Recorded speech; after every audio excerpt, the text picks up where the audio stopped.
জন্মের সময় আমরা থাকি মানুষ, অর্থাৎ মান আছে বলেই তো জন্ম হলেই আমরা চিৎকার করে সবাইকে জানান দিই, আর হুঁশ আছে বলেই তো তারপরেই যখন মায়ের বুকে আমাদেরকে দেওয়া হয় আমরা চুপ হয়ে যাই। এই মানুষ থেকে আমাদের কর্মফল আমাদেরকে হয় দেবতার জায়গায় নিয়ে যায়, না হলে নরকে রেখে দেয়, আর কিছু মানুষ নিজের কর্মের দ্বারা রাক্ষস কুলে পরিণত হয়। তাহলে সবকিছুই আমার কর্মের দ্বারাই হচ্ছে, আর কর্মটাকে পরিচালনা কে করে জানো? আমার চিন্তা ভাবনা, আমার বুদ্ধি। শুনতে অবাক লাগলে এটাই সত্য।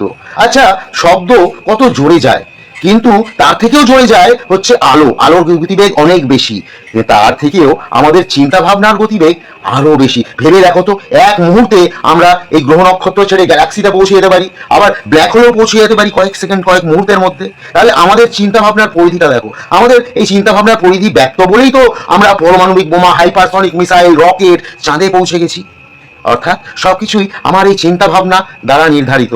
আবার সবচেয়ে বড় জিনিস হচ্ছে, প্রত্যেকটা ধর্মেরই যে যুগ পুরুষরা আছে, যাদেরকে আমরা ভগবান বলি, প্রত্যেক ধর্মেই তারা প্রথমে মানুষ হয়েই জন্মেছিল।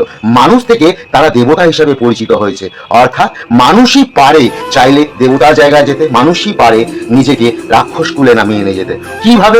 একটাই কাজ, কাম, ক্রোধ, লোভ, মায়া, মোহ, এগুলোর চক্করে যারা পড়ে যাবে তারা হয় রাক্ষস, আর এগুলোর মধ্যে থাকবে আবার দেবতাকে ডাকবে, তারা নর, আর এগুলোকে যারা কাটিয়ে উঠবে তারাই হচ্ছে দেবতা। ভেবে দেখো, যাদেরকে আমরা মুনি ঋষি, মহিষী বলি, তাদের মধ্যে এই কাম, ক্রোধ, লোভ, মায়া, মোহ কিছুতেই নাড়িয়ে তুলতে পারে না। তাদের অন্তরাত্মা নড়ে না এর জন্য, কেন? তারা সৎ থাকে, ধর্মের পথে থেকে তারা লড়াই করে বলেই তারা দেবতা হিসাবে প্রসিদ্ধ, তাই না? রাধে রাধে।